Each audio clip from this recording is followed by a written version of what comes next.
There are days that pass like grains of sand through the hourglass unnoticed, unmarked, forgotten by history, but there are also days that burn themselves into the scroll of time, days chosen before the foundations of the world, days when heaven's decree collides with the affairs of men.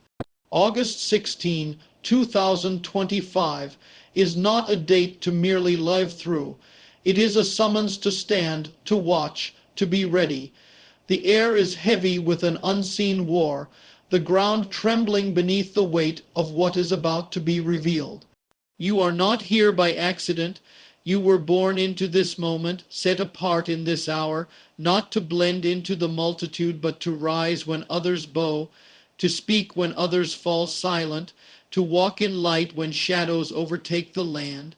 This is the call of the chosen, not a crown for your comfort, but a mantle for your mission. The time of preparation is almost over. The trumpet is at the lips. The shaking has begun. The alignment of appointed times. There are moments in history when time is no longer just a silent river flowing toward eternity, moments when it surges, collides, and breaks into something holy. These are the appointed times, the intersections where the eternal calendar of heaven touches the temporary clock of earth. We live in days when the world speaks of chance, coincidence, and fate, but the truth is that nothing of eternal significance is accidental. What unfolds on earth has already been whispered in the courts of heaven. August 16, 2025 is not merely another square on the calendar, it is a hinge of destiny, a turning of the page in the unseen scroll that holds the story of nations and the journey of the soul. This is not the first time heaven has marked a day for shaking, for unveiling, for setting the stage of what is to come. From the exodus out of Egypt to the return from exile, from the outpouring at Pentecost to the breaking of empires, history has been punctuated by divine appointments, days when prophecy moves from words to reality, when the hidden plan emerges into the light of day. The alignment of appointed times is not random. It is the convergence of threads woven over centuries. In ancient days, the prophets would watch the signs, the cycles of the moon, the seasons of harvest, the alignment of festivals, and they would understand that the Creator works in patterns. The same is true now. The appointed time is rarely understood by the multitude until it has already passed, but the watchman on the wall sees the clouds gathering before the storm breaks. For the chosen, the ones set apart in this hour, this alignment is not just a date, it is a signal. It is heaven's coded message to those who have ears to hear. Understand this. In the pattern of the kingdom, every appointed time carries both promise and shaking. Before the fulfillment comes the test. Before the breakthrough comes the breaking. We see it in the scriptures. Before Israel could inherit the land, they wandered in the wilderness. Before David could sit on the throne, he hid in the caves. Before the resurrection, there was a cross. The alignment of August 16 is no different. It is both an invitation and a warning. It is a day when long buried seeds will begin to break the soil, seeds planted in tears, seeds sown in faith, seeds hidden beneath years of waiting. But it will also be a day when false roots will be exposed, when what was built on sand will crumble under the weight of the wind. We cannot understand the alignment unless we understand the seasons. There are seasons for planting, for pruning, for harvest, and for rest, and this appointed time is a moment when several seasons will collide. Some will find that the waiting they endured was not in vain, that the prayers they thought unanswered were actually preserved for this very hour. Others will discover that the compromises they made in secret have caught up with them, because when heaven's time intersects with man's time, there is nowhere to hide. The alignment is a mirror. It reflects the truth of what we have built. For the chosen, this means urgency. This means preparation. You do not drift into a divine appointment. You align yourself for it.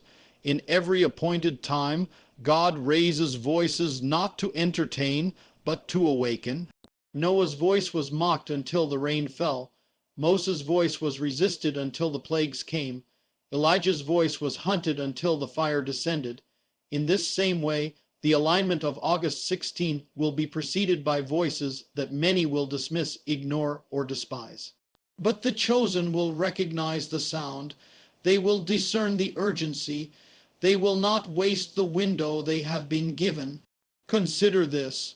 A ship on the sea can travel for months, but if it misses the moment to enter the harbor when the tide is right, it will be forced to wait, drifting in the open waters, exposed to storms. The appointed time is that tide. Miss it, and the journey becomes harder than it was meant to be. Align with it, and what seemed impossible suddenly becomes possible. For some, August 16 will be the opening of the harbor, the long-awaited entrance into the promise. For others, it will be the tide pulling away, revealing the barrenness of the shore they built their life upon. This alignment is not just personal, it is global. Nations are moving toward a convergence. Powers are shifting. Systems that seemed unshakable are beginning to tremble. What we see in the news is only the surface. The deeper currents are spiritual. The appointed time is the moment when the unseen currents break into the visible realm. And just as in ancient days, when empires rose and fell at the exact moment the prophets foretold, so now the same hand that wrote upon the wall in Babylon is writing across the stage of our generation. The chosen must understand the writing before the rest of the world does. But here lies the mystery. Appointed times are not given so that we may sit and watch as spectators. They are given so that we may act as participants. The very word appointed implies assignment. If you are alive to see the alignment, you are alive to play a role in it. The chosen do not wait passively. They position themselves actively. They fast, they pray, they remove the weights that entangle, they sharpen the sword of truth. They cleanse their oil lamps so that when the midnight cry is heard, they are ready to move. The alignment will not wait for us. Time will not slow down to give us more chances. Every delay now costs more than it did before. The tide is turning faster. The urgency is sharper. The night is growing darker, and yet, for the chosen, the light is growing brighter. August 16, 2025 is not the end of the journey, but it is a gate that will lead some into a wider place of freedom and purpose, and will lead others into a narrowing path of consequences. The alignment of appointed times is never neutral. It demands a choice. And so I speak to you, chosen one, not as a voice from the crowd, but as a watchman who has seen the signs. Do not let the noise of the world drown out the whisper of heaven. Do not be so consumed with the temporary that you miss the eternal. The clock is moving toward a moment that will shift more than you can imagine. Align your heart now, for the day will not wait. When the appointed time comes, the door will either open or close, and once it closes, no man can open it. The alignment is here, the hour is near. Prepare for it, walk toward it, stand ready when it arrives.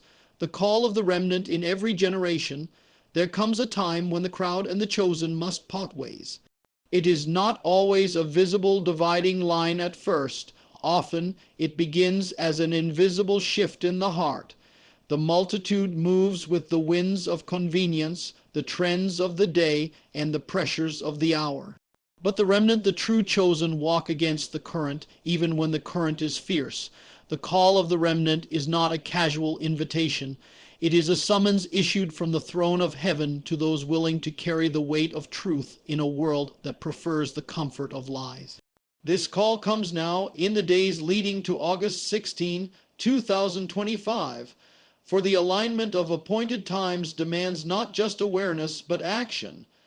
You cannot face what is coming as part of the crowd. You must step into your place among the few. The remnant is never the majority. They are the ones who refuse to bow to the idols of their age. even when those idols are disguised in respectable forms, power, wealth, applause, or the approval of the masses. They are the ones who would rather stand alone in the light than be embraced in the shadows. History remembers them not for their numbers, but for their unshakable resolve. Noah, alone with his family, stood against a world that had drowned in corruption. Elijah faced an entire nation that had turned to Baal, yet he would not bend his knee. Esther risked her life before a throne to save her people. The remnant may look small, but heaven knows their strength is not in their size, but in their obedience. The call of the remnant is a stripping call. It strips away illusions, masks, and excuses. It is not for those who wish to cling to comfort. It is for those who are willing to be refined by fire. The crowd seeks safety in numbers. The remnant finds safety in the shadow of the Almighty. The crowd changes their convictions to fit the times. The remnant changes the times to align with their convictions. And so, to be among the remnant, you must accept that you will be misunderstood, misrepresented, and at times rejected. But you must also know this: rejection by men often means selection by God. In these days, the crowd will grow louder, pushing a narrative that makes compromise look wise and faith look foolish. They will dress conformity in the clothing of progress. They will call surrender peace and rebellion freedom. The remnant will not be deceived by these disguises because their ears are tuned to a higher voice. That voice does not shout over the chaos. It whispers in the stillness. Only those who have learned to be still can hear it.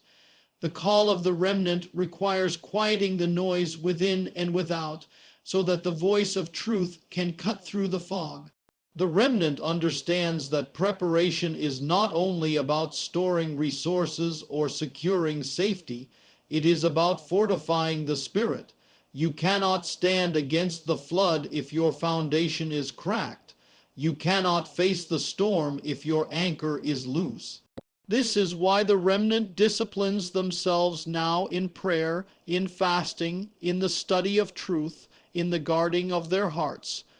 They know that when the day of shaking comes, it will be too late to start building. The building must be ready before the storm arrives. August 16 will reveal who has built on the rock and who has built on sand. Being part of the remnant is not about self-importance, it is about self-sacrifice. The remnant is called to intercede for the very crowd that mocks them. They are called to stand in the gap, to hold back judgment, to plead for mercy, and to be a light even when the darkness mocks the flame. This is the paradox of the remnant. They are set apart, yet sent into the very world they cannot belong to. They are not called to escape the battle, but to fight it on behalf of those still asleep. And so the call of the remnant is a call to courage, courage when the cost is high, courage when the path is lonely, courage when every voice says, turn back, but the voice of heaven says, move forward. This courage is not born of human strength. It is born of divine conviction. It is the courage that kept Daniel praying with his windows open when the law said to shut them. It is the courage that led Shadrach, Meshach, and Abednego into the furnace rather than bow to the golden image. It is the courage that will be needed in the days ahead when standing for truth will carry a visible cost. The remnant is not chosen because they are the strongest or the most talented. They are chosen because they are willing to obey when the outcome is uncertain, willing to lose in the eyes of men to win in the eyes of God, willing to carry a cross before wearing a crown, willing to be last now so they can be first when the kingdom comes in fullness. Heaven looks not for the impressive, but for the available. Many are called, but few respond. The call of the remnant is the dividing line between those who hear and walk away and those who hear and follow no matter the cost. In this hour, the remnant must rise. They cannot afford to be half awake or half committed. The tide is rising, and with it comes both the danger and the opportunity. The danger is that many will be swept away by the current of fear, compromise, and distraction. The opportunity is that those who stand firm will shine brighter than they ever have before. This is the time when the wheat will be separated from the chaff, when the oil in the lamp will matter more than the lamp itself. The remnant understands this and refuses to run dry. August 16, 2025 will not simply test the world, it will test the remnant. But the test is not to destroy them, it is to prove them. Just as gold is proven in fire, so the faith of the remnant will be proven in the heat of the days ahead. And when they pass through, they will emerge not weaker but stronger, not bitter but purified, not hidden but lifted as beacons in the night. Their endurance will become the signpost for others. Their steadfastness will open the eyes of those who have been blind. Their faith will spark faith in hearts that have grown cold. And so, if you hear this call, do not delay. Do not assume there will be another chance. The call of the remnant is not given endlessly. It is given in a moment, and that moment is now. Set your heart apart, draw the line in the sand, refuse the chains of the crowd, choose the narrow way, for it leads to life. And when the day comes, when the shaking reaches its peak and the night is at its darkest, you will not be swept away. You will stand as one of the few, the faithful, the unshakable. This is the hour. This is the call. The remnant must rise. The shaking before the rising, before the dawn breaks, the night must reach its darkest point. Before the harvest comes, the earth must be torn open. Before glory is revealed, there is always a shaking. This is the way of heaven's order. Nothing rises until it has first been unsettled. Nothing is crowned until it has been tested. And so, as we move toward August 16, 2025, understand this truth. The shaking is not a sign that you are abandoned. It is the sign that you are being prepared. The world looks at shaking as a threat, but heaven calls it a cleansing. It is the great separator between what is real and what is false, between what can be shaken and what cannot be moved. Shaking is never comfortable. It tears apart what we thought was secure. It exposes what we tried to hide. It brings down what we built on weak foundations. But that is the very point without shaking. The counterfeit stands beside the genuine and pretends to be the same. Without shaking, the dead branches remain attached, draining life from the tree. Without shaking, the roots of our faith are never tested, and our trust remains shallow. The shaking is mercy disguised as disruption. It is heaven refusing to let you build your future on a lie. In the days of Noah, the shaking came in the form of a flood. In the days of Moses, it came in the form of plagues. In the days of Gideon, it came as a reduction of numbers before the battle. In the days of the early church, it came as persecution that scattered the believers, only to spread the message further than it could have gone otherwise. Every shaking in history has carried a double-edged purpose to remove and to reveal. It removes what cannot endure, and it reveals what was always meant to remain. And so, as the shaking intensifies in this season, do not be surprised when things you relied on begin to crumble. Do not be shocked when the systems you trusted begin to fail. Do not despair when doors close, alliances break, or plans collapse. The shaking is not against you, it is for you. It is removing every false support so that you will lean wholly on what is unshakable. It is clearing the stage for the rising that is to come. The shaking is both personal and global. It is happening in hearts, in homes, in churches, in nations. It is happening in economies, in governments, in cultural systems. What is unfolding in the natural is only a reflection of the war raging in the spiritual. And here is the critical truth: the rising cannot happen until the shaking is complete.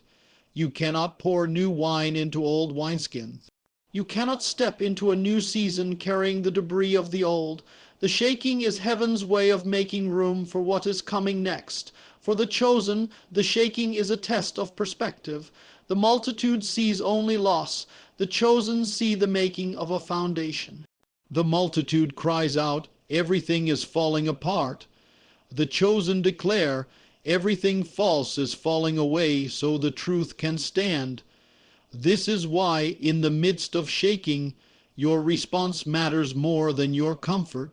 Will you curse the wind, or will you let it carry away what you were never meant to hold? Will you cling to the rubble, or will you fix your eyes on the rock that cannot be moved? Shaking always precedes rising, because the soil must be broken before the seed can grow.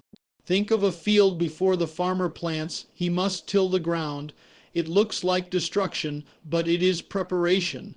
The plow rips apart the hard surface so that the life within can reach the light. The same is happening now. You may feel the tearing, the breaking, the uprooting, but heaven is planting something in you that will only grow because of it. Without the shaking, the seed would remain buried forever. There is also a divine timing to the shaking. It does not last forever, but it lasts long enough to complete its work. If the shaking ends too soon, the impurities remain. If it lasts too long, the harvest is delayed. Heaven knows the exact measure. That is why you cannot rush it, and you cannot escape it. You can only endure it with faith, knowing that its purpose is not your destruction, but your transformation. When the rising comes, it will come suddenly. One moment the earth will tremble, the next the light will break through. One moment the systems of man will collapse, the next the kingdom will advance with unstoppable force. This suddenness is why you must remain steady in the shaking, because those who give up in the middle will miss the moment they were meant to rise. The rising is reserved for those who remain. Look at history. Joseph endured the shaking of betrayal, slavery, and prison before rising to stand before Pharaoh. David endured the shaking of rejection, exile, and warfare before rising to the throne. The disciples endured the shaking of fear, persecution, and loss before rising to turn the world upside down. The pattern is clear. Those who endure the shaking are the ones entrusted with the rising. The shaking will also reveal where your allegiance truly lies. When comforts are stripped away, when familiar structures collapse, when the opinions of others turn against you, will you still stand? Will you still obey? Will you still believe that the one who called you will keep you? This is the proving ground of the chosen. Many begin the race with confidence, but only those who anchor themselves to what is eternal will finish it when the shaking comes. And so, if you are feeling the ground shift beneath your feet, take heart, you are being made unshakable. If the doors you depended on are slamming shut, trust that they are closing to protect you from what would have hindered your rising. If the people you thought would stand with you have walked away, believe that heaven is making space for those who are meant to walk with you into the next season. Nothing that is truly for you will be taken by the shaking. Only what was never meant for you will fall away. The shaking is not the end, it is the beginning. It is the sound before the breakthrough, the wind before the rain, the tremor before the walls fall. It is the necessary chaos before the birth of something greater. And when the rising comes, it will be worth every tear, every unanswered question, every moment of uncertainty. You will look back and see that the shaking was not your enemy, it was your midwife. It brought forth what could never have been born without it. So stand firm, chosen one. Do not fear the shaking. Let it do its work. Let it strip away every false thing. Let it strengthen every root of truth in you. And when the shaking has passed, you will rise not in your strength, but in the strength of the one who held you through it. You will rise not for your glory, but for his. You will rise not to return to what was, but to step into what was always promised. The shaking is here, the rising is coming, and you were made for both. The window of consecration. There are seasons in life when heaven opens a narrow window, a moment of divine opportunity that will not remain forever.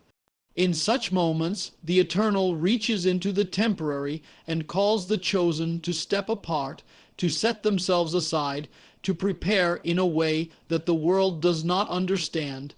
This is the window of consecration. It is the space between the warning and the fulfillment, the time given not for panic, but for preparation. And as August 16, 2025 draws near, we are in such a window now. The alignment is set. The shaking has begun. The remnant is being summoned, but without consecration, even the called can be caught unready. Consecration is not a religious performance. It is a total reorientation of life toward the one who has called you. It means that nothing, no habit, no relationship, no desire is allowed to stand between you and your purpose. It is the deliberate act of cleansing your hands and purifying your heart, not because you are earning favor, but because you refuse to carry the weight of corruption into the next season. Consecration is the separating of the holy from the common, the surrender of the self so that the Spirit can fill every space. It is a declaration that you will not enter the appointed time half prepared. Throughout history, before every major move of God, there has been a window of consecration. Before Israel crossed the Jordan, they were told, "Sanctify yourselves, for tomorrow the Lord will do wonders among you." Before Moses ascended Mount Sinai to receive the law, the people were commanded to wash themselves and set boundaries around the mountain. Before the fire of Pentecost fell, the disciples waited in an upper room in prayer and unity. The pattern is unchanging. Consecration comes before visitation. The danger of missing this window is real. Consecration is not something you can improvise in the moment of crisis. You cannot borrow someone else's preparation when the midnight cry comes, just as the foolish virgins could not borrow oil from the wise. The window is a mercy, but it is also a test. It measures how seriously you take the word you have heard. If you believe the shaking and the rising are coming, you will use the time to ready yourself. If you do not, you will be caught scrambling when the moment arrives. This window is not given to the world at large, it is given to the chosen. It is a personal summons from heaven to those who will carry the mantle into the next season. And so the way you use it matters. Some will waste it in distraction, still chasing after the noise of the crowd, still clinging to what should have been surrendered long ago. Others will seize it, stripping away every weight, tuning their ears to the voice of God, sharpening their spiritual weapons, and storing oil for the days ahead. Consecration always requires a letting go. The question is, what must you release before August 16? Is it a hidden sin you've justified for too long, a toxic tie that drains your faith, a comfort that has dulled your spiritual senses, a fear that has kept you from stepping fully into obedience? The window is not simply about what you will do. It is about what you will release so that heaven can replace it with what you truly need. The weight you refuse to set down now will become the very thing that slows you when the trumpet sounds. There is also a sharpening in this season. Consecration is not only about removing the unclean, it is about strengthening the holy. This is the time to rebuild your prayer life until it is not a duty but a lifeline. This is the time to feast on the word until it burns in your bones like fire. This is the time to fast not for public display, but to break the hold of the flesh over the spirit. This is the time to cut off the constant noise and sit in the stillness where his voice is clearest. The window will not remain open forever. What you do in it will determine how you stand when it closes. The enemy will try to keep you from using this window. He will flood your days with distraction, your nights with anxiety, your mind with doubts, anything to keep you from setting yourself apart. He knows that a consecrated believer is a dangerous weapon. He knows that once the remnant is purified, they cannot be bribed, broken, or bought. That is why the battle in this window will be intense, because the devil would rather face a distracted crowd than a focused remnant. You must decide now that nothing will keep you from this consecration. Set boundaries around your time. Guard your heart against the constant pull of meaningless battles. Keep your eyes fixed on the one who called you. Refuse to waste this gift of preparation. The voices around you may call it overreaction, paranoia, or extremism. Let them. They said the same to Noah until the rain began to fall. They mocked the disciples waiting until the fire fell. They doubted the prophets until the words came to pass. The window is not for them, it is for you. And here is the hope. When you consecrate yourself in this window, you will not only be ready for August 16, but you will carry a strength, clarity, and authority that will remain beyond it. You will walk into the appointed time not shaken by what is falling, but steady because you have already surrendered what could be lost. You will not be scrambling to hear God's voice in the chaos because you have trained your ears to hear him in the quiet. You will not be grasping for faith under pressure because you have stored it in abundance while the window was open. When the window closes, and it will, the difference between the consecrated and the unprepared will be undeniable. The consecrated will move with purpose, while others freeze in confusion. The consecrated will be a source of hope, while others sink into fear. The consecrated will walk in peace, while others are crushed under panic. The consecrated will shine as light in the darkness, guiding the lost, steadying the weak, and leading many to safety. So, chosen one, hear this. The window is open now. Do not waste it. Do not delay.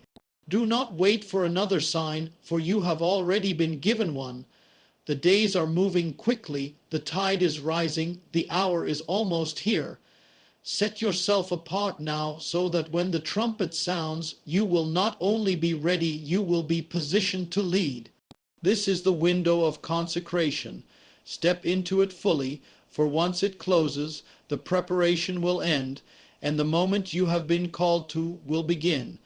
The revelation of the unseen battle. There is a war raging right now, but it is not the war you see in the headlines. It is older than nations, deeper than politics, and far more dangerous than the conflicts fought with weapons you can hold in your hands. It is the war that began before the foundation of the world, a war between light and darkness, between the kingdom of heaven and the kingdom of rebellion. Every earthly shaking, every cultural shift, every crisis you witness is but the shadow cast by this greater conflict. And as August 16, 2025 approaches, the veil is thinning.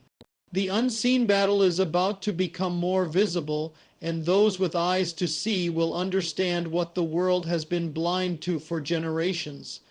This battle is not fought with armies that can be counted or weapons that can be measured. It is fought in the realm of the spirit, in thoughts, in choices, in loyalties, in the unseen alignments of the heart. The enemy's greatest weapon is deception. His goal is to keep the masses focused only on the physical, distracted by noise, blinded by fear, lulled by comfort, and seduced by pride. If he can keep you thinking this is only about politics, money, or social unrest, then he has already won half the war. But for the chosen, the call is different. You must see beyond the surface. You must recognize the spiritual architecture behind the visible events. The unseen battle is everywhere. It is in the whisper that tempts you to compromise when no one is watching. It is in the fear that keeps you silent when you should speak. It is in the pride that convinces you that your way is better than his. It is in the weariness that tempts you to give up just before the breakthrough comes. And while these skirmishes may seem small, they are the very front lines of the war. The decisions made in secret shape the victories or defeats that will manifest in public. In this battle, neutrality is an illusion. You cannot stand in the middle and hope to be untouched. Every choice you make either advances the kingdom of light or strengthens the domain of darkness. The unseen war is fought in every thought you allow, every word you speak, every action you take, and every compromise you permit. The chosen are those who understand that even the smallest ground surrendered in the spirit will eventually be taken in the natural. The revelation of the unseen battle is not meant to cause fear. It is meant to awaken you to the reality of your assignment. You are not merely surviving life until a better day comes. You are a soldier stationed in a war zone. The shaking we have spoken of is the sound of the battlefield intensifying. The alignment of August 16 is the moment when certain lines will be drawn more clearly than ever before. And the window of consecration you are in now is your preparation for the confrontation that is coming. In this battle, the weapons are not of this world. The sword is the word of God, sharper than any double-edged blade, able to cut through the lies that have entangled entire generations. The shield is faith, not blind optimism, but the unshakable trust in the one who commands the armies of heaven. The helmet is salvation, the unbreakable knowledge of who you are and whose you are. The breastplate is righteousness, not self-made morality, but the purity that comes from surrender. The shoes are the readiness to carry the truth wherever you are sent. And the armor is not ornamental, it is essential. To step into the days ahead without it is to walk onto a battlefield unarmed. The unseen battle will expose the counterfeit. There are voices that claim to speak truth but are laced with deception. There are movements that appear righteous but are driven by rebellion against the true king. There are alliances that seem beneficial but are traps set to ensnare the unprepared. In this war, discernment is more valuable than popularity, and obedience is more powerful than influence. The chosen must be willing to walk away from what looks appealing if the Spirit reveals it is poisoned at the root. August 16, 2025 will not be the end of this war, but it will be a marker in it, a day when certain plans in the unseen realm will cross into the visible, when strategies of darkness will be unleashed in plain sight, and when the kingdom will counter with movements that cannot be stopped. The unprepared will be caught off guard, unable to recognize what is happening. But the prepared, the consecrated, the unshakable, the remnant will move with clarity because they have already seen the battle behind the battle. The enemy will try to make you believe that you are powerless, that your voice is too small, that your prayers accomplish nothing. That is a lie. The unseen battle is shaped by the unseen acts of faith. When you pray in secret, you are striking blows in places you cannot see. When you refuse to compromise, you are holding ground that the enemy cannot take. When you speak truth in love, you are planting seeds that will outlast the lies.